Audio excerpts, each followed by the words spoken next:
गुरु तुम हो ज्ञानी ज्ञान के दाता, मुनि गुरुवर को करके प्रणाम गाऊं मैं, ध्याऊं मैं सुबह शाम। पुलक सागर एक नाम एक नाम। प्रसारण पुण्यार्जक परिवार जिन शरणम तीर्थ धाम के परम संरक्षक संघपति श्री प्रदीप मामा, प्रतिभा मामी, भोपाल। तो पहला अंग कौन सा हुआ? सिर। दूसरा वक्षस्थल, इसको क्या बोलते हैं? वक्षस्थल। और दूसरी भाषा में छाती, सीना। छाती और सीना में क्या अंतर है? हे भगवान, अरे पुरुषों का सीना, महिलाओं की छाती, है ना? महिलाओं का सीना होता है क्या?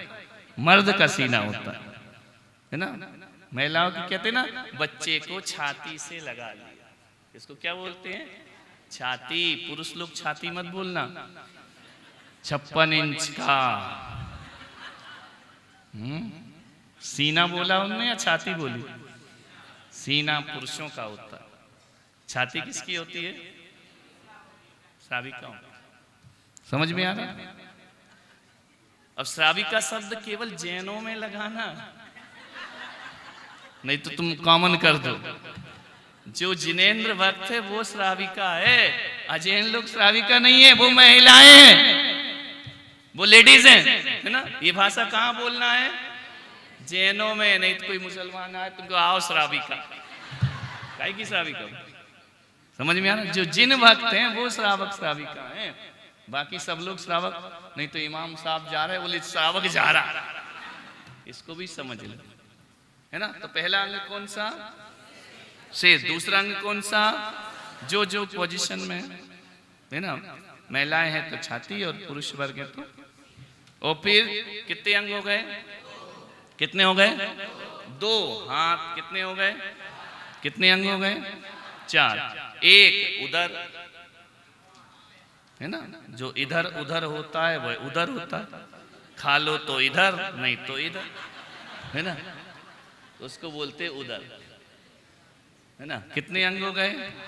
2 पैर। कितने हो गए? 1 पीठ। कितने हो गए?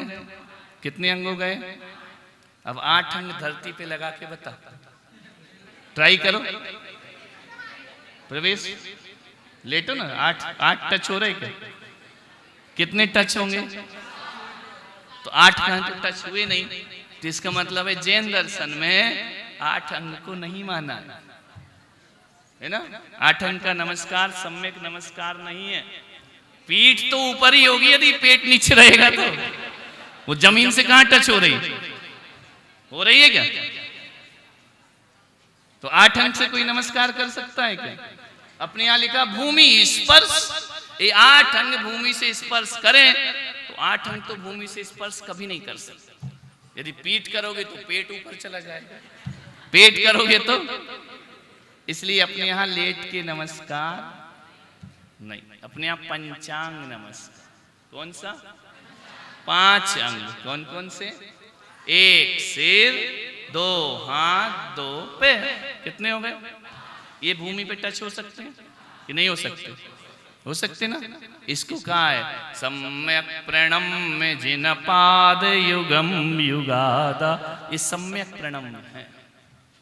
समझ में आ रहा? महिलाओं को, श्राविकाओं को कितने अंग से नमस्कार करना चाहिए? श्रावक को पंचांग, लेकिन जीन्स तो बहुत टाइट है, झुकने नहीं देती है, क्या करें?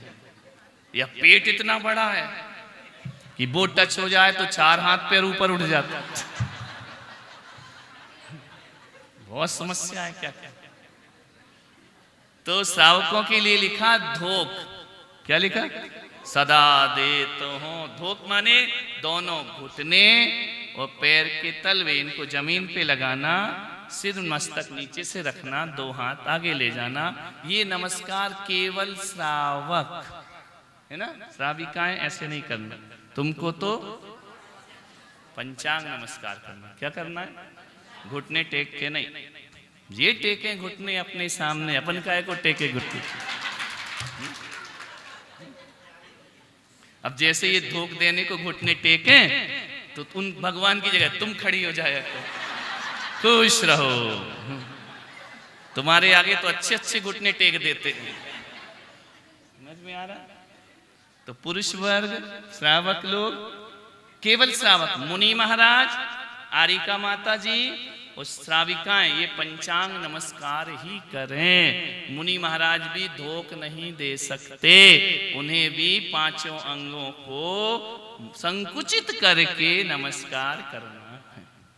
क्लियर हुआ? अपन सब एक दल वाले, ये निर्दली, ये किसी की भी सरकार बना दें और गिरा दें, है ना? इनके लिए अब टाइट जीन्स से तो कैसे पंचांग करे, तो घोड़ा बन के करो। अभी ध्यान रखना, घोड़े पे बैठे नहीं कोई, नहीं तो लकड़ी की काठी हो जाएगी। पंचांग नमस्कार तुम्हारा भी, धोख भी पंचांग नमस्कार है। और अब देखो इस नमस्कार में क्या करना है, आपके दोनों जो पैर हैं वो राइट साइड जाना चाहिए, लेफ्ट साइड नहीं। समझ में आ रहा? कई लोग उल्टा करते, लेफ्ट की तरफ नहीं, जो दोनों पैर के जो क्या बोलते पंजे है ना, वो राइट की तरफ जाना चाहिए और अपना लेफ्ट वाला ऐसा होना चाहिए। कर नहीं तुम मत दिखो मनीष, वो तो घोड़ा आसन भी नहीं करता, उसने तो गधई आसन किया जब किया। समझ गए कि नहीं? समझ आ गया ना?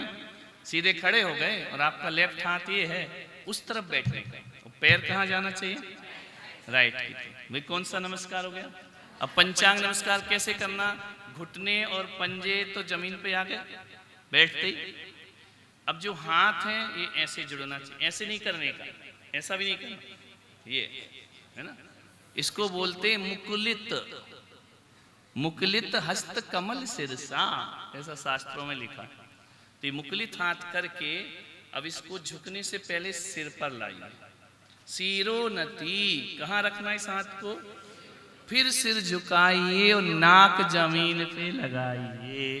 पहले के लोग कहते थे ना, मेरी इज्जत बचाओ मैं नाक रगड़ता हूँ, तो दुनिया के सामने नाक नहीं रगड़ना, जब भी रगड़ना अपने भगवान के सामने नाक रगड़ना।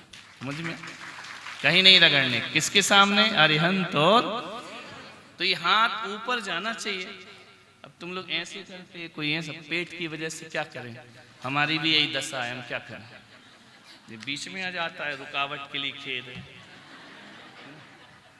और ये बढ़ता इसलिए कि अपन ऐसा करते नहीं है, ये भी एक एक्सरसाइज है, आसन है, योगासन। समझ में आ रहा? तो इस तरह से बैठ के हाथ आगे ले जाके, जितना आगे जाए और सिर कहाँ आएगा? बीच में। नाक कहाँ जाएगी? ये हुआ सम्यक प्रणाम। कैसा प्रणाम? ट्राई करो, जो हेल्दी है उनमें तो थोड़ा दिक्कत होगी, लेकिन रोज ट्राई करो तो झुक जाएगा।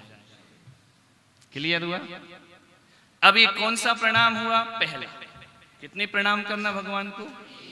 भूल तो नहीं रहे पिछला? फिर से रिप्ले करें। मानस्तम, 3 परिक्रमा, सीढ़ी को प्रणाम, पाद प्रक्षालन, फिर राइट पैर आगे लेना, घंटा बजाना, भगवान को देखना, राइट साइड या लेफ्ट साइड जाना,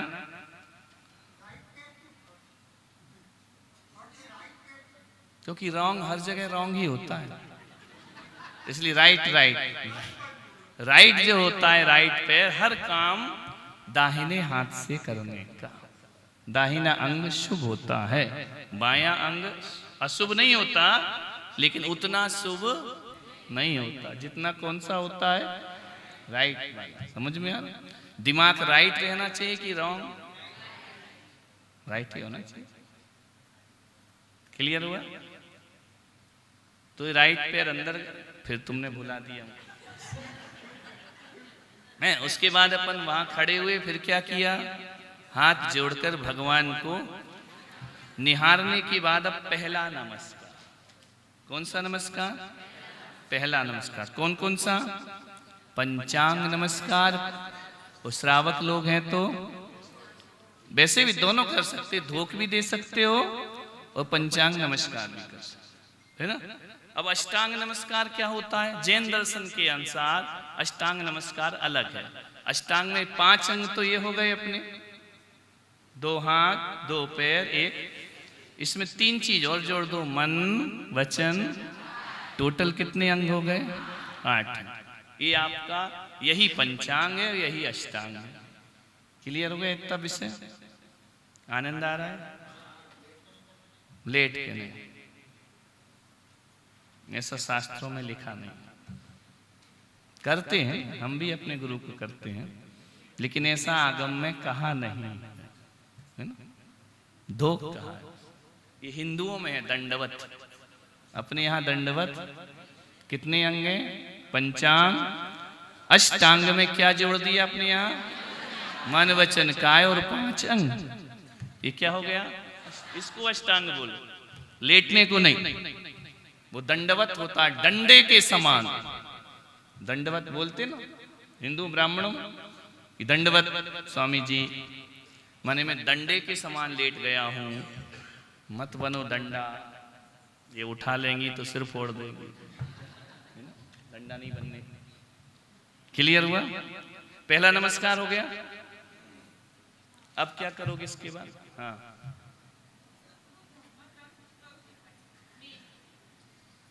खड़ी हो जाए।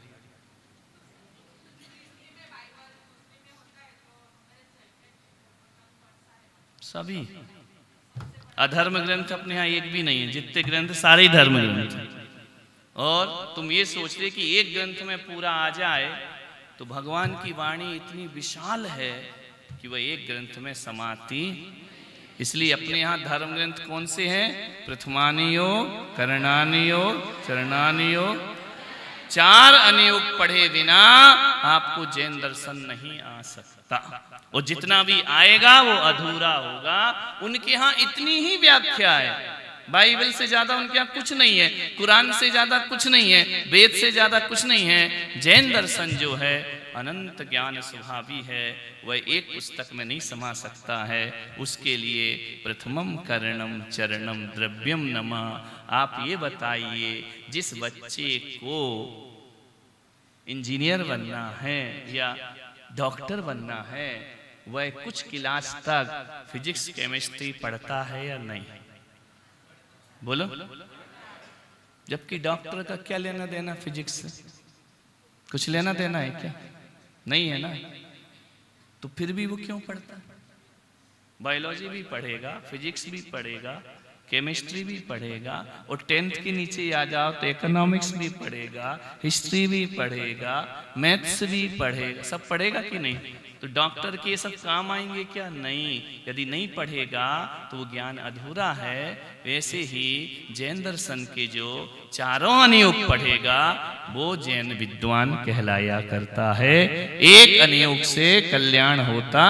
अकेला समय सार पढ़ो तो भी जैन दर्शन समझ में नहीं आएगा, अकेला श्रावकाचार पढ़ो तो भी जैन दर्शन समझ में नहीं आएगा। प्रथमानि योग भी पढ़ना पड़ेगा, करणानि योग भी। और इसलिए एक पुस्तक जैन धर्म की नहीं बन सकती है। जैन धर्म को तो पूरा पढ़ो। क्लियर हुआ? कोई शक, कोई डाउट? क्या अपना धर्म एक किताब बराबर है? विराट है।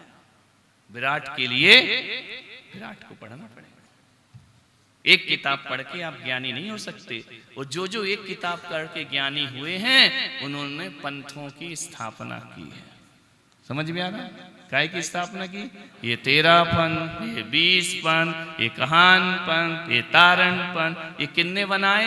जिनके ज्ञान अधूरे हैं। और जिसके ज्ञान पूरे हैं वो कोई पंथ नहीं बनाता है, उसका पंथ तो मोक्ष का पंथ होता है। समझ में? पंथ कौन बनाता? 13 पंथियों को ये नहीं मालूम कि फूल क्यों नहीं चढ़ाना, 20 को ये नहीं मालूम कि क्यों चढ़ाना। बस वो चढ़ाता तो हम नहीं चढ़ाते, वो चढ़ाता है तो हम चढ़ाते हैं। दोनों ही अज्ञानी। समझ में आ रहा है? अध्ययन तो किसी का नहीं, एक पंचामृत करता एक नहीं करता, उसमें लड़ते रहते हैं। कुछ साधु संत और लड़ा के चले जाते हैं। ध्यान रखो, ज्ञान दोनों को नहीं, चारों अनुयोग से सिद्ध करो कि अभिषेक कौन सा होना चाहिए, कौन सी द्रव्य चढ़ना चाहिए, कैसे मुनिराज होना चाहिए। एक अनुयोग से नहीं आते समझ में आ रहा है? ये सब मनमाने पंथ चला दिए, इससे धर्म का नाश होता है। तो धर्म का नाश मत करो, जो समाज को जोड़ता है वो भगवान का पंथ होता है, वो जो समाज को तोड़ता है वो भगवान का पंथ नहीं। इसलिए मैंने पहले ही कह दिया था जब यहाँ आया था कि महाराज कौन से पंथी, 33 पंथी। समझ में आ रहा? हमको जल से करो तो तकलीफ नहीं, पंचामृत से करो तो तकलीफ नहीं, मुझे ना दूध देखना ना पानी देखना, मुझे भगवान का नवन देखना। समझ में आ रहा?